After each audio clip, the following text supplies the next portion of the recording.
정부가 취업준비생 등 주거 취약 가구를 위해 월세 대출 제도를 내놓았는데 조건이 까다롭고 만기가 되면 한꺼번에 갚아야 돼 실효성에 의문이 제기되고 있습니다.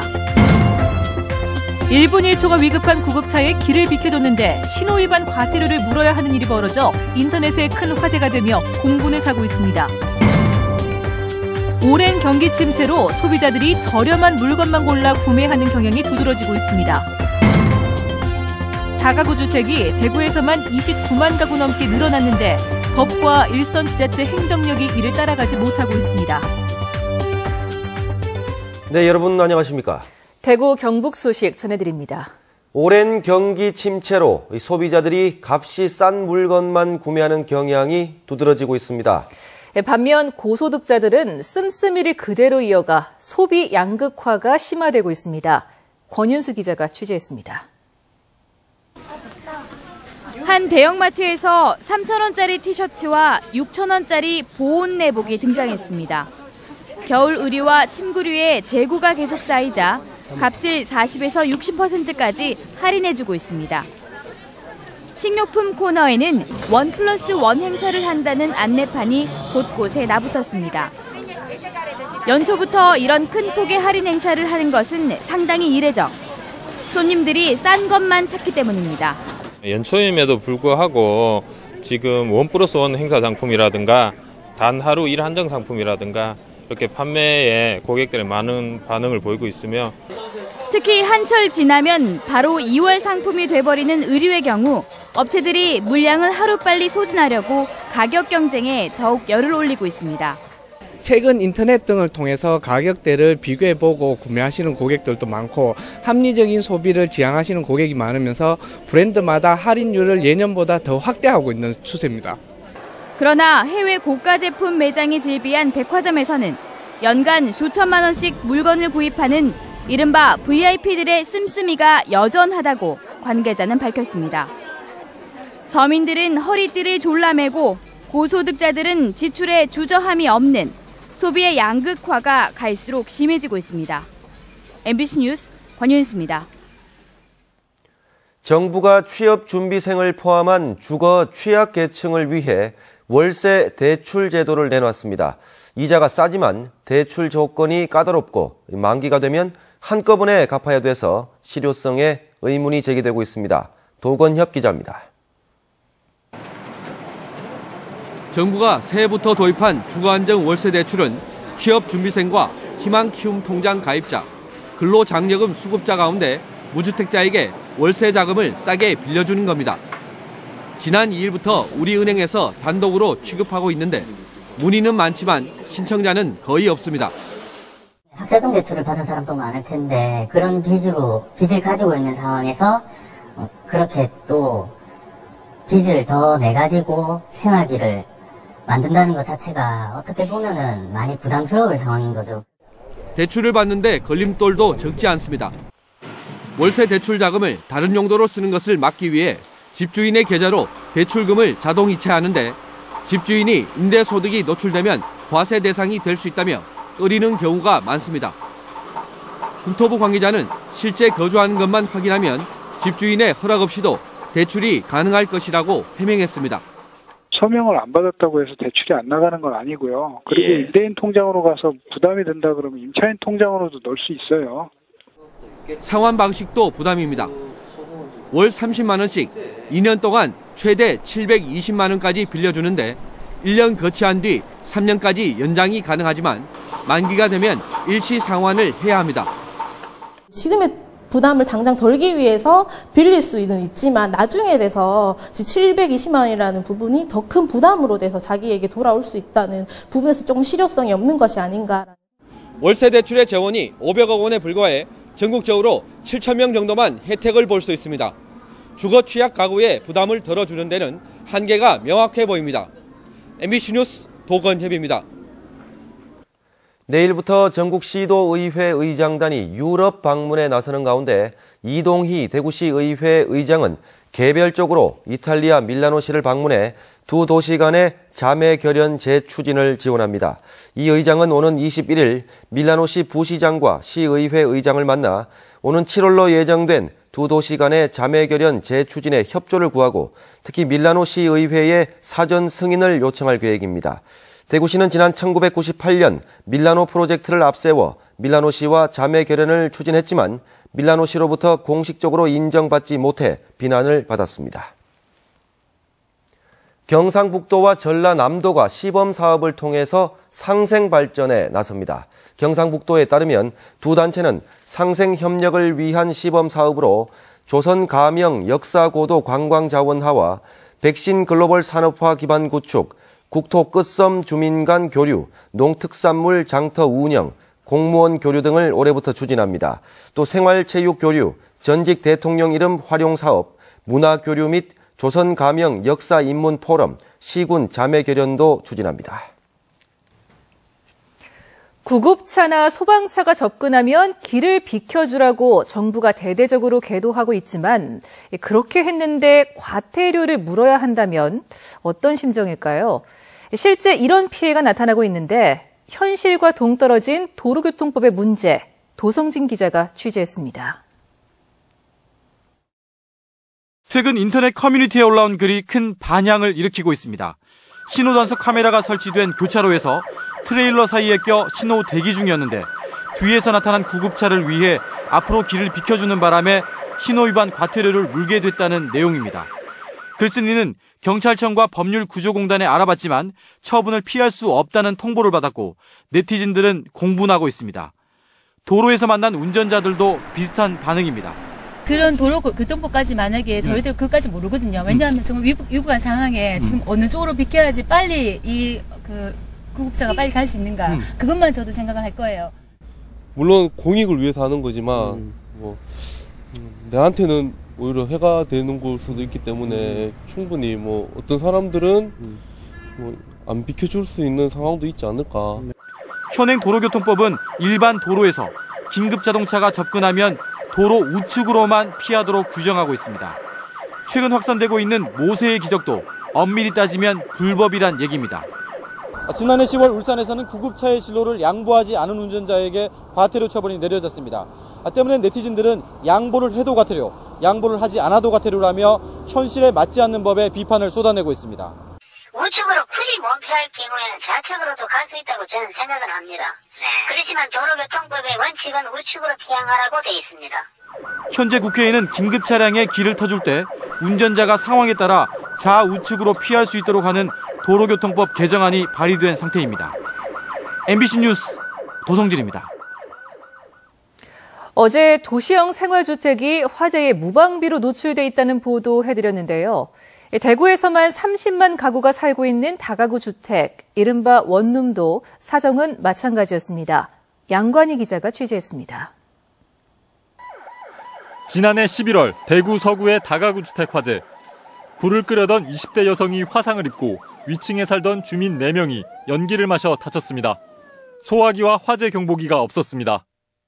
여기 2층쯤에는 거의 피해가 없었는데 3층에 유독 가서 올라가니까 경보기는 어느 원룸에 가도 의미 없어요.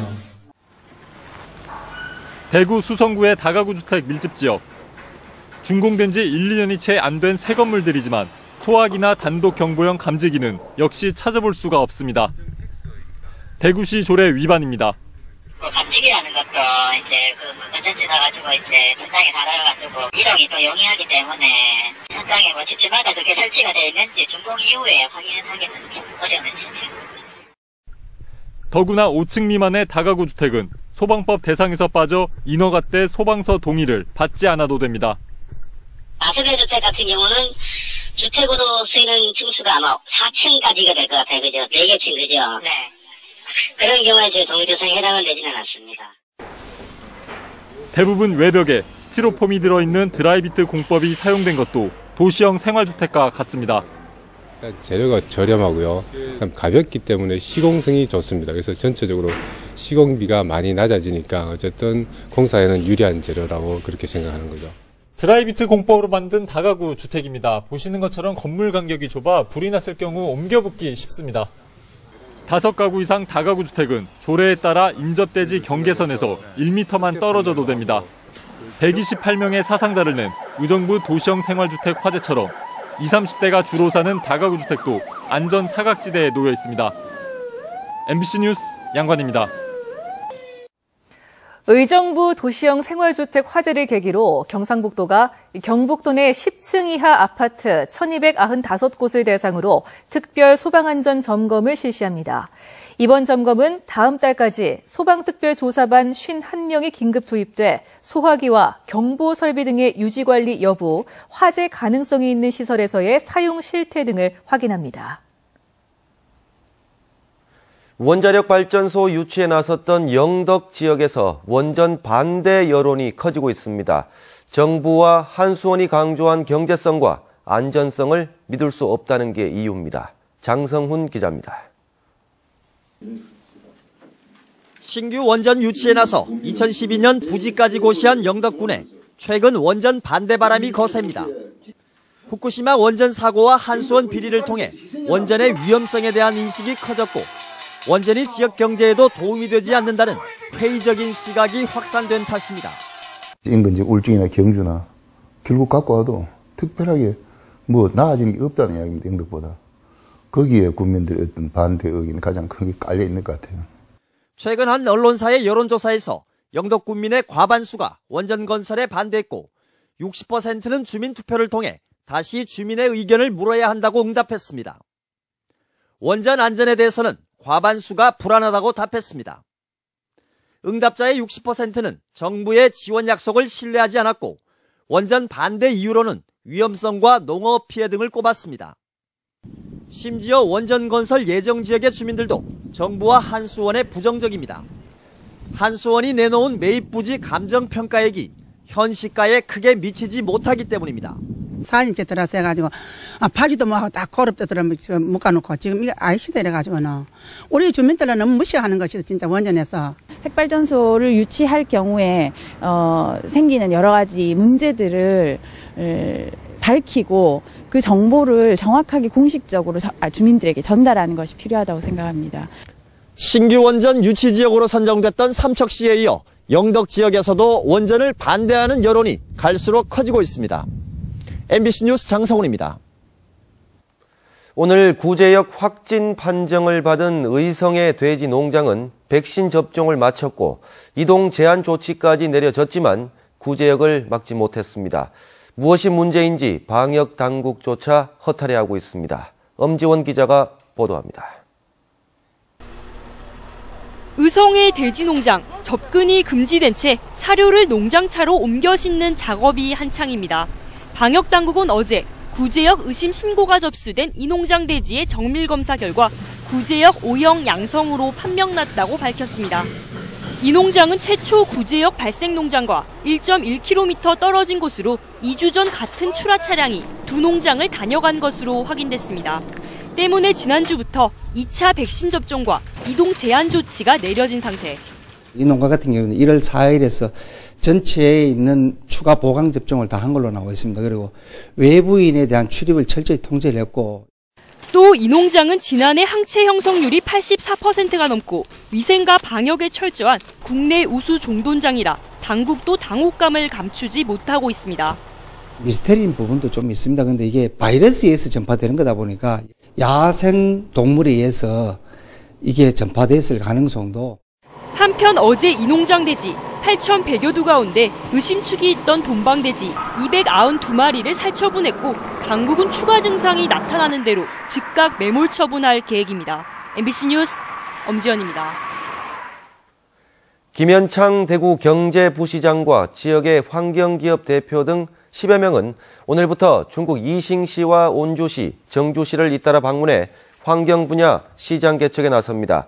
현재 중국 전역에서는 오폐수 처리장을 비롯한 환경 기초 시설을 신축하거나 개선하는 사업이 한창인데 가격 대비 성능이 우수한 항공 모델을 중국에서 선호하기 때문에 발빠르게 시장 개척에 나선다고 대구시는 설명했습니다. 다음은 희망 2015 나눔 캠페인에 성금을 보내주신 분들입니다. 대구 경북 시험 법무사회 일동 100만 원, 경북 자동차고 교직원 및 학생들이 72만 8천 원, 구미시 형곡 일동 17통 주민 일동이 82만 5천 원을 보내주셨습니다. 모두 고맙습니다. 대구지방경찰청 광역수사대는 지난 2012년 말부터 감리 용역비 불공정 담합행위 결정을 무마해달라는 명목으로 업자로부터 3차례에 걸쳐 600만 원을 받은 혐의로 공정거래위원회 대구사무소 전직과장 54살 김모 씨를 불구속 입건했습니다. 또 김 전 과장에게 돈을 건넨 혐의로 대구건축공사 감리운영협의회 60살 이모 부회장과 52살 신모 전 사무국장도 불구속 입건했습니다. 한국토지주택공사, 즉 LH 간부들이 지난 2008년부터 대구 신서혁신도시 등 7개 공사 현장에서 설계 변경을 해주는 조건으로 조경 관련 업체 등으로부터 2억 4천여만 원의 뇌물을 챙긴 것으로 드러났습니다. 대구지방검찰청은 뇌물수수 혐의로 LH 부산 울산지역본부 주거급여 사업소장 56살 한모 씨 등 LH 직원 4명을 구속 기소했습니다. 검찰은 또 이들에게 뇌물을 준 시공업체 관계자 57살 이모 씨 등 2명을 구속하고 3명을 불구속 기소했습니다. 대구 강북경찰서는 지난해 11월 주점에서 술을 마시다 친구들에게 맞아 전치 6주의 중상을 입고는 보험 영업을 하다 다쳤다며 근로복지공단에 산재 보험 처리를 청구해 보험금 1,300만 원을 타낸 혐의로 보험 설계사 47살 김모 씨를 형사 입건했습니다. 경찰은 또 허위 목격자 행세를 한 혐의로 주점업주 48살 이모 씨도 함께 형사 입건했습니다. 대구시는 공보육 기반을 확충하기 위해 예산 지원을 확대합니다. 대구시는 올해 국공립 어린이집 한 곳을 새로 짓는 것을 비롯해 6개 민간 어린이집을 국공립으로 전환시키는 데 국시비를 투입합니다. 대구 경북 소식이었습니다. 축구대표팀이 아시안컵 조별